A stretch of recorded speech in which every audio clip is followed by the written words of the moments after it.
In the continuing gong show of international diplomacy that is being put on by President Donald Trump, he has yet again embarrassed the United States with a hat trick of shame. I'm calling it a hat trick plus one. There was a little bonus, call it an overtime, involving the German Chancellor Angela Merkel. Basically, the new leader of the free world is Angela Merkel, as I've talked about before, as a result of Donald Trump's election in the United States as president. And during Merkel's visit, Donald Trump referred to the United States as a company, called a German media outlet fake news, very awkwardly refused to shake Angela Merkel's hand in the Oval Office, and then also, here's the bonus, did the same thing as what we observed with his meeting with the Japanese Prime Minister Shinzo Abe, where during the sort of two-podium speech that goes on, Trump was seemingly not noticing or not caring that he couldn't understand the language that the world leader was speaking.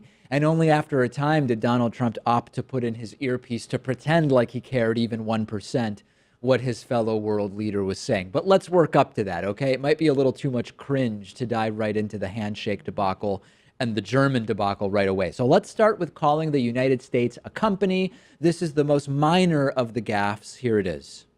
We're a very powerful country. We're a very strong country. Yes, we know, Donald, you see this as running a company. That's why your ideas would run it into the ground like he has done with many companies before.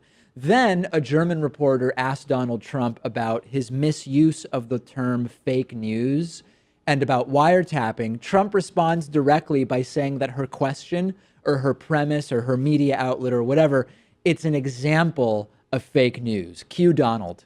I'm a fair trader. I am a trader that wants to see good for everybody worldwide, but I am not an isolationist by any stretch of the imagination. So I don't know what newspaper you're reading, but I guess that would be another example of, as you say, fake news. There it is. Classic little tidbit to add. The reporter was from Die Welt, the most pro-American newspaper, arguably in all of Germany. And now, the cherry on top, the refusal to shake Angela Merkel's hand. Since it may be difficult to hear because there's a lot of background noise, or you may be listening to the podcast or the radio, I'll preview what happens in what I'm about to play for you. The photographers say, can we get a handshake? So Angela Merkel turns to Trump and says, do you want to have a handshake? Trump doesn't even look over. He just looks straight ahead.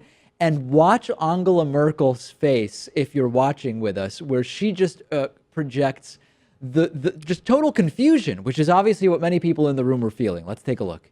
Thank you. All right.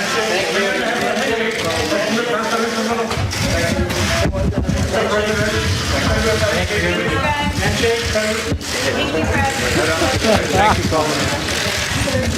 Oh, man. Let's look at it one more time. Okay, so now this time, check the look on Angela Merkel's face when she looks back to her right, which can only be described as a sort of WTF look. I mean, it is just very, very strange, very bizarre here. And I noticed that Trump constantly looked during this thing like it was almost difficult for him to look at Angela Merkel. Wasn't this just a bizarre series of events, Pat? It certainly was. Luckily, they shook hands later, but I would have loved it if Angela Merkel reached out for the handshake anyway. Yeah. Because there's no chance that Trump would have denied her that. Well, she is a professional diplomat, so she knew, rather than expose myself by reaching out, I'll ask Trump whether he wants to do the handshake so I don't end up with my hand in the air. But Trump just looking straight ahead like she's not even talking to him. And how insulting is that, just to ignore her altogether? Yeah. Not even to offer a handshake in the Oval Office where you're greeting her, but also just to ignore her comment there. So there's the hat trick of hilarity. And here is our overtime, our fourth instance. No Trump press conference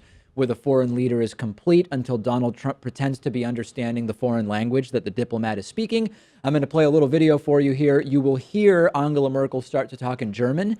Then you will hear the translation that is happening. But Trump can't hear that. You'll see once again, just like with Shinzo Abe, Trump goes nearly half a minute looking around and sort of acting like he either understands German or doesn't care what Angela Merkel is saying until I'm guessing someone signals him to put the damn earpiece in, which he ultimately does.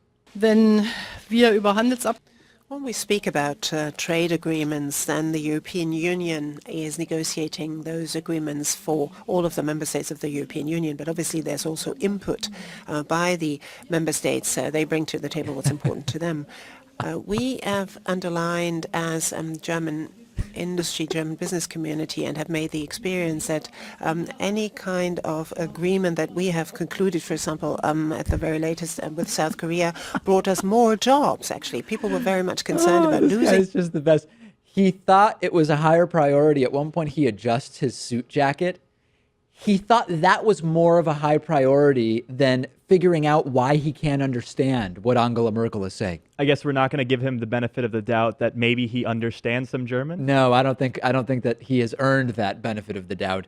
What a disaster. Once again, the entire world is laughing at our president, and his supporters in the US, some of them anyway, not all, his approval rating is down. We'll talk about that later, but at least some of the Trumpists become emboldened and feel like their voting for Trump is justified by the fact that the world is laughing at us.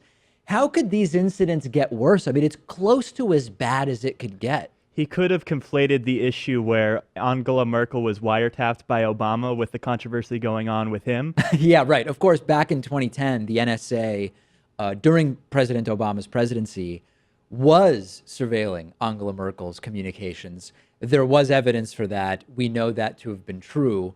Contrast that with Donald Trump's wiretapping allegations, no evidence, and increasingly denied by one intelligence agency after another. Angela Merkel, if I were Angela Merkel, I'd probably be thrilled that Trump continues to make a fool out of himself, especially standing right next to her. It just makes her look better in comparison.